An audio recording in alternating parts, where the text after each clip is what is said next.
6 മണിക്ക് വരുമെന്ന് പറഞ്ഞു. ജസ്റ്റ് ഒരു 3 മണിക്കൂറേ വൈകിയുള്ളൂ. ഇതാ ട്രെയിലർ എത്തിയിരിക്കുകയാണ്. മലയാള സിനിമയുടെ ഒരു ജെം ആവാൻ പൊട്ടൻഷ്യലുള്ള ഏറെ കാത്തിരിക്കുന്ന ഒരു ചിത്രമാണ് അജയൻ്റെ രണ്ടാം മോഷണം. ആ കാത്തിരിപ്പ് ഒട്ടും മോശമാകില്ലെന്ന് ഉറപ്പ് തരുന്ന ഒരു ട്രെയിലർ ഫാന്റസി എലമെന്റ്സ് ആയി നൽകിക്കൊണ്ട് തുടങ്ങുന്നു.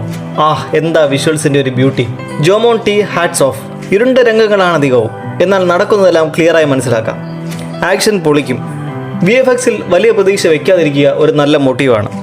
പേരെത്തുന്ന 3 പേർ: സുരഭി, ഐശ്വര്യ, കൃതി.